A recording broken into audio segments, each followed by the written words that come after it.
So this is only one question. All right, so I have a critical thinking challenge. So what we're going to do today, we have a lot to get to, so I tried to get everybody's scan front pass back early so we can get to this.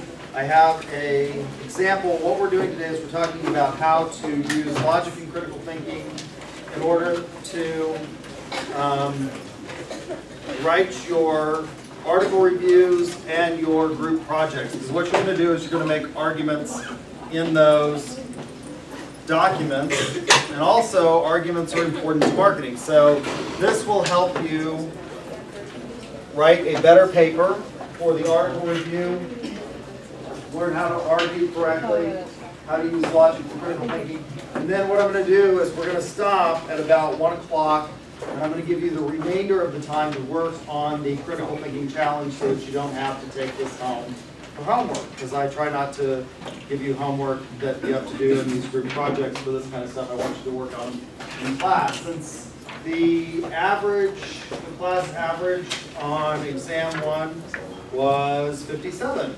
I'm sure that some of you will want bonus points, so this is an opportunity to do well on the critical thinking challenge and earn those bonus points. So I'm giving you lots of time in class to do this, 45 minutes, and I'll give you some time at the beginning of next class to finish those up and get those submitted.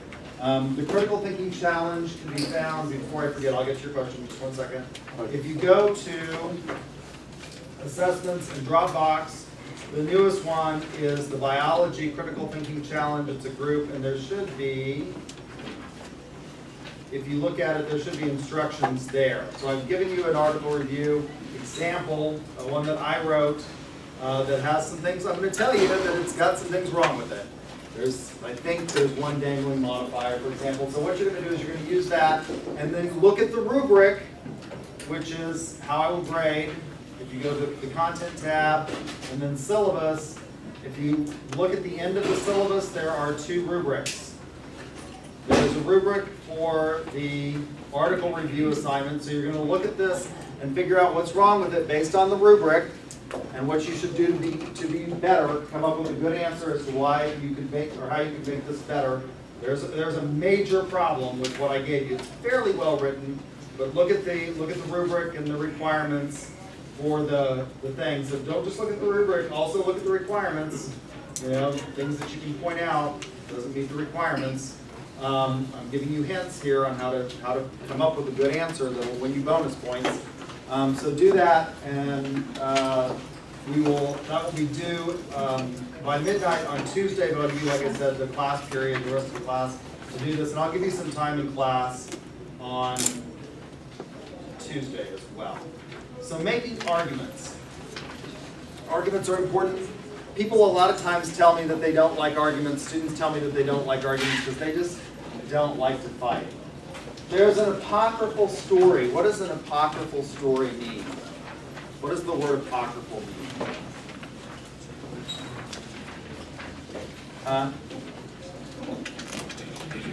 It's a story that may or may not be true. In all likelihood, it's probably not true.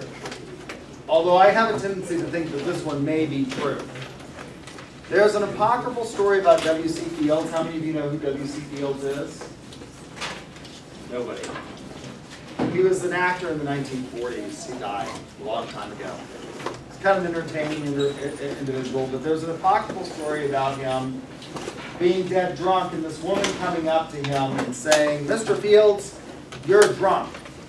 And he replied with, "And you're ugly, and in the morning I'll be sober." Is that an argument?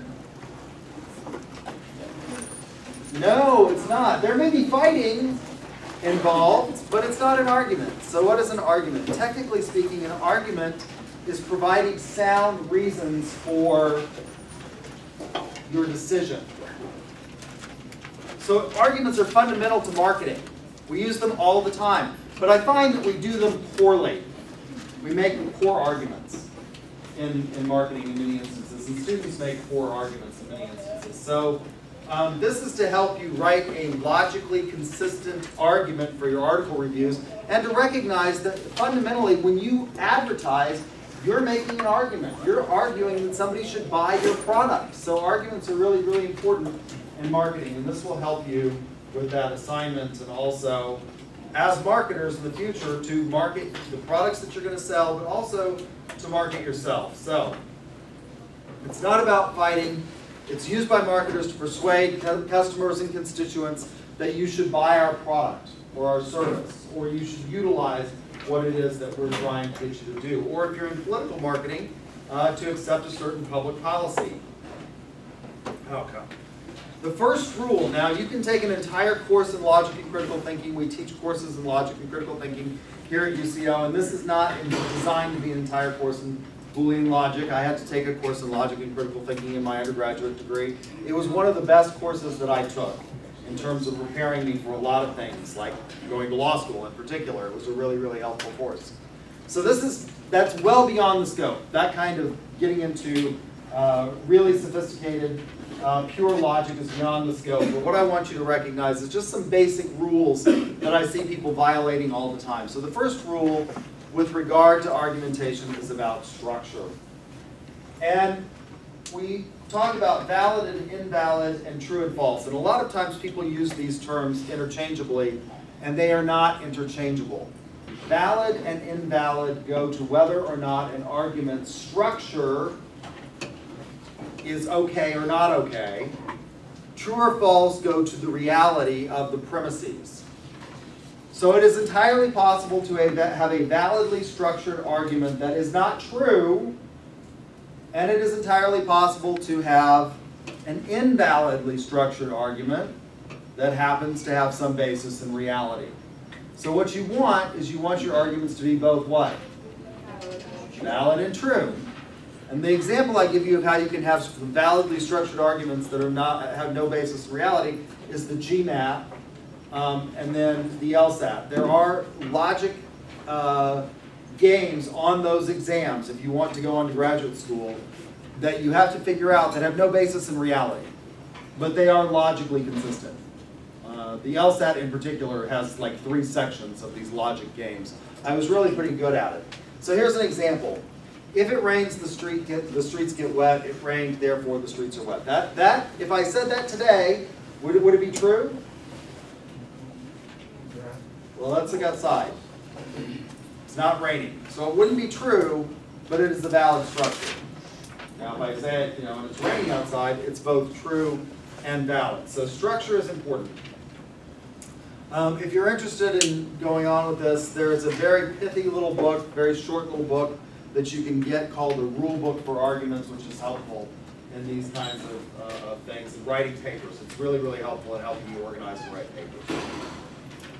So here's an example of one that may be true, but is not valid. This is a fallacy, a logical fallacy called denying the antecedent.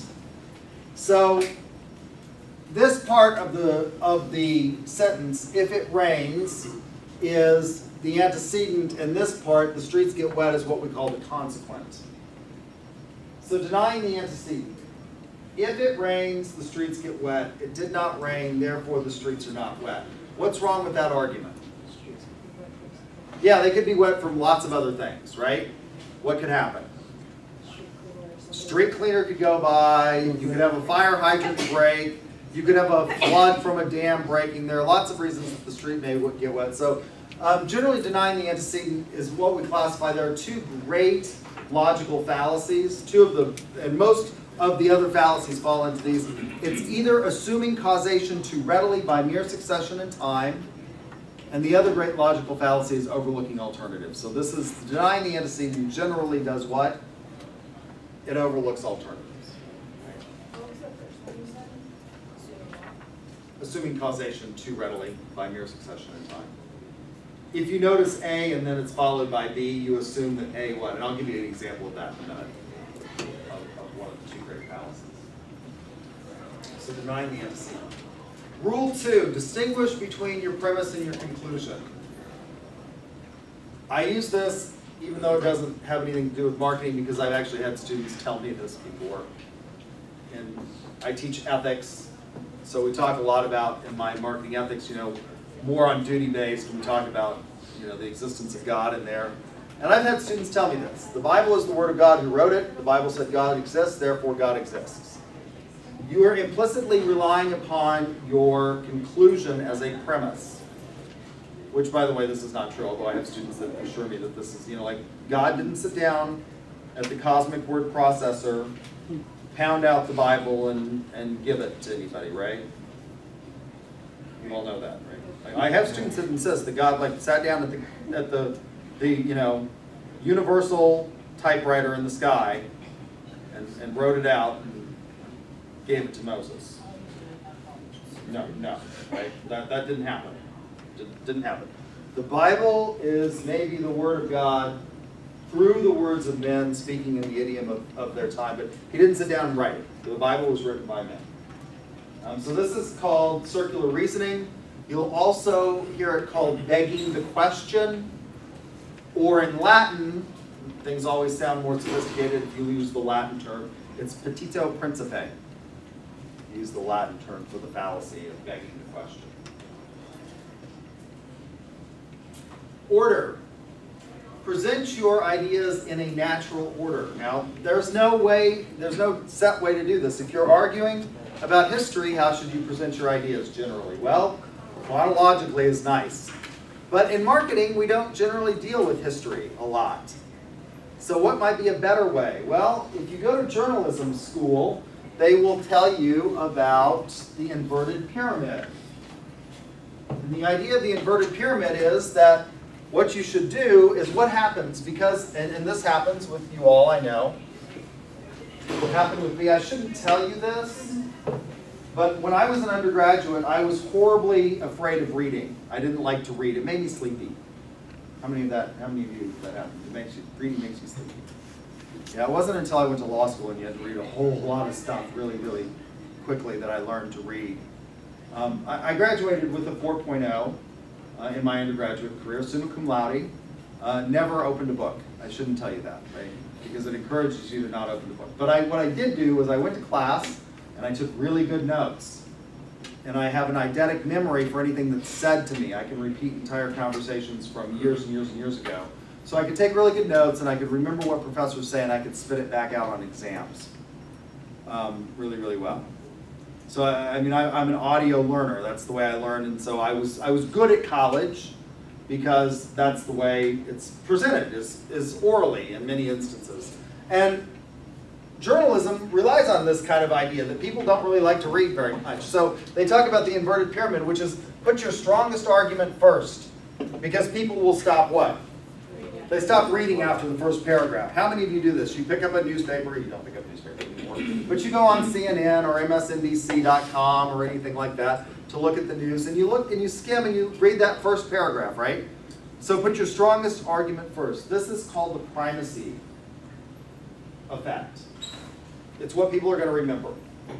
Now, a lot of times in marketing, when we do samples, we might do the pyramid the way it normally is, and you put your one that you want last, and this is called the recency effect.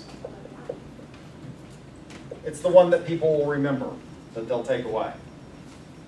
There's no set rule with regard to this. There isn't a fallacy. It's just you need to present them in some kind of order that makes sense. So think about your order. Present your ideas in an order that makes sense.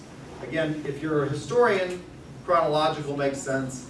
If you're a marketer, you might want to think about, depending on who's going to read it, if you're doing a television ad, you might want to do what? Have it at the end of the ad because that's what people are going to take away. Although with DVRs, what happens with ads? They skip through the ad, so you might put it first, right? So think about your order and present your ideas in a natural order. Avoid emotionally charged language. I see people and marketers do this all the time. They engage in emotionally charged language, and it's generally not helpful to their argument. Let's look at an example of that from the political marketing world. Where's the sound?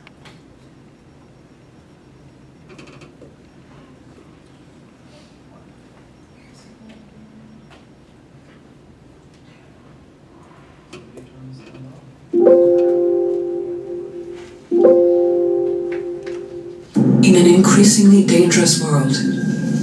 Even after the first terrorist attack on America, John Kerry and the liberals in Congress voted to slash America's intelligence operations by $6 billion.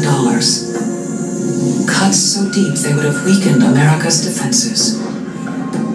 And weakness attracts those who are waiting to do America harm. I'm George W. Bush, and I approve this message. Now, there is a little bit of substance in that, but not a lot. It sounds like a lot. One of the things that they rely on there is that $6 billion sounds like a whole lot of money. In the greater scheme of things, is it? No. Greater scheme of the budget? It's not very much money. But they use emotionally charged language, right? Fear. This is what we call in political marketing waving the bloody shirt. And politicians do it all the time. They wave the bloody shirt, remind you of the last war, scare you into thinking that you need to vote for them. You also see emotionally charged language used in a lot of ads, like the Peggy ad from CTCA, Cancer Treatment Centers of America. You know, that's not fear. What's the emotion there? Sadness and hope. So avoid that emotionally charged language. Consistency is good. Use consistent terms. You should be consistent in your terminology. Don't switch terms in the middle of your argument. Don't start by saying liberal and then politically left. That's bad. There's something called in marketing the 3 exposure hypothesis. You got to tell people 3 times. If you start using inconsistent terms in that, it can confuse your reader or your audience. Stick to one meaning for each term. There was a guy years ago who wrote a very popular book. He had a fake PhD, by the way, didn't have a real PhD. And the book was a bestseller though, even though he didn't have a real PhD. It was called Men Are From Mars, Women Are From Venus.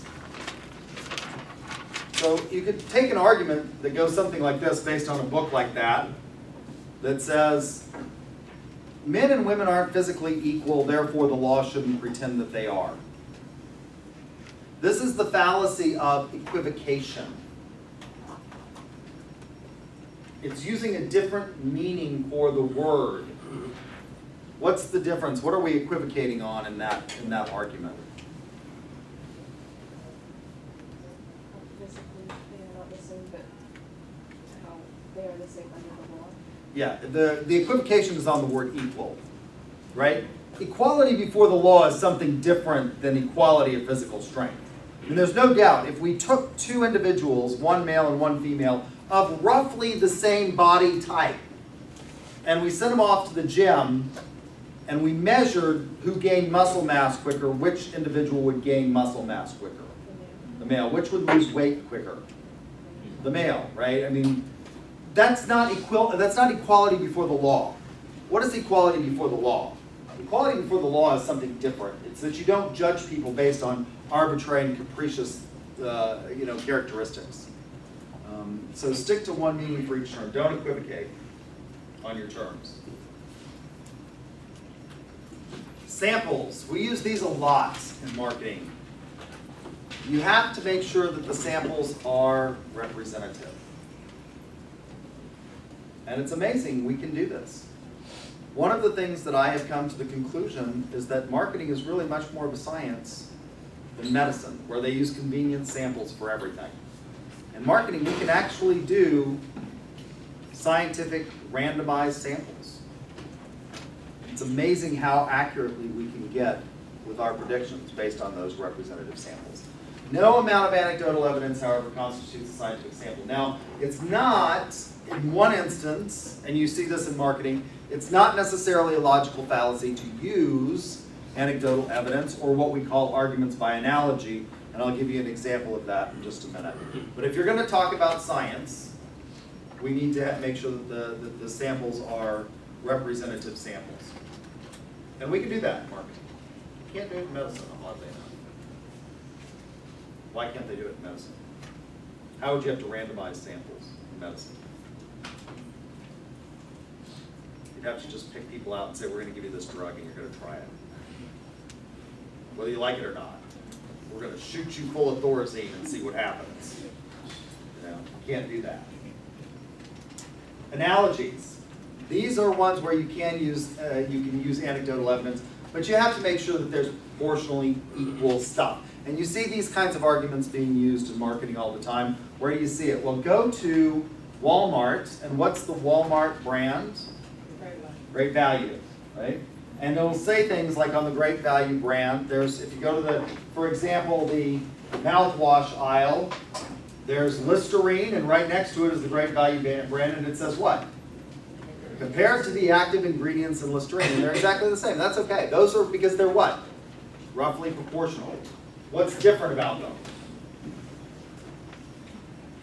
Stuff that doesn't matter, like what? Like the flavoring in it, the dye that they use to get the color may be slightly different so that it's not exactly the same. But basically, the active ingredients are the same, and so proportionality is okay. And in that instance, arguments by analogy are okay. Citation. Authorities have to be cited, they have to be qualified, and you have to avoid the ad hominem. So you have to tell me what your authority is. What you're going to do in your article reviews is you're going to give me the article. You're going to give me the URL. I know in the rubric it says attach. You can just give me the URL for that. But it's important that authorities are qualified. There are lots of people out there who claim that global climate change is not working, and they have PhDs after their name. Turns out that they may not have PhDs in climate science. Just because you have a PhD after your name, I have a PhD after my name, I'm not qualified to comment on whether or not global climate change is occurring, right? Because my PhD is in what? In marketing. It's in marketing. It's not qualified to comment in global warming studies. Avoid ad hominem, that's using physical or some other arbitrary characteristic to try and disqualify the source. What's an ad hominem attack? Well, no sensitive person thinks that. That's an ad hominem attack. Talking about their character. So avoid those. Correlation doesn't necessarily equal causation. And my example here is there's a great study. Turns out that there is a perfect predictor for family size in India. And it's the number of electronic devices the household has. The more the electronic devices the household has, the fewer children the household has. It's a perfect correlation. So are electronic devices causing infertility in India? No. No. That's not it, right? They have less kids, they can afford electronics. Maybe. What's a more likely cause than that? Wealth. Wealth. What do we know? The more wealthy you are, the more likely you are to be what? Highly educated, and the more likely you are to engage in family planning. Family planning. The more likely you are to engage in family planning. So, you know, electronic devices don't cause infertility. But if you looked at a regression of it, it looks just like this. You know, you've got high electronic devices, low birth weight, high, low, and it looks just like this. And you can fit a straight line. It's an inverse relationship. And you can fit a straight line there and predict it. But electronic devices don't cause infertility. Finally, you need to avoid complex questions. What are complex questions? Well, there are a couple types. One is a question phrased in such a way as to not allow your interlocutor to either affirm or deny the question without promoting some other cause which you are interested in. What's an example of that? Do you still beat your wife? Well, if they say yes, they're a horrible person. If they say no, it's, well, when did you stop? Right? You got them to admit, you know, oh, I used to beat my wife. That's a complex question. But couldn't the Double, huh? Sorry, but couldn't the person just say I never did? Yeah, but most people say yes or no. And, Well, if you say yes or no, then I just tricked you. Right. Figure it out. That's the reason you avoid that kind of question. What would be a better question? Did you beat your wife? Well, have you ever? You know, that's not a complex question. You know, and you're not getting some other response. Double-barreled questions, I gave you this one as an example before. Rigidly codifying an ethical position that prevents certain types of actions could stand in the way of better human relations and adjustment. This is technically double-barreled because human relations, as I told you before, and adjustment are two different things. You can be a sociopath and have great human relations. Many sociopaths are, because they're good at what? Lying. They're good at lying and manipulating people to tell them what they think they want to hear. So they have great relations. Do they have good human development? No. Most people would say sociopaths are, you know, like not great people, you know, because they're engaged in what? Lying. Forcing commitment on secondary tangential issues, so avoid complex questions. Any questions about logic and critical thinking? So I'm going to give you the rest of the time to work on. I've given you, if you came in late, there is a handout which has an example of an article review, something similar to what you should write for your article reviews and what you should do for your group projects for the written portion. You're going to read that, look at the rubric, and then come up with a well-reasoned response as to how you could improve. And I'm going to tell you, the question on the Dropbox says, you know, you could say there's nothing wrong with it. Since I wrote it, it is a brilliant piece of prose, but I at least omitted at least one thing that's major if you look at the rubric. And if you look at the whole thing, the assignment, there's a couple of problems with it. Not the least of which is I left one dangling modifier. So. All right? So you have the rest of the hour to work on that. Any questions? If you did not get your Scantron back because you walked in late, come up and let me know and I'll give those back to you right now.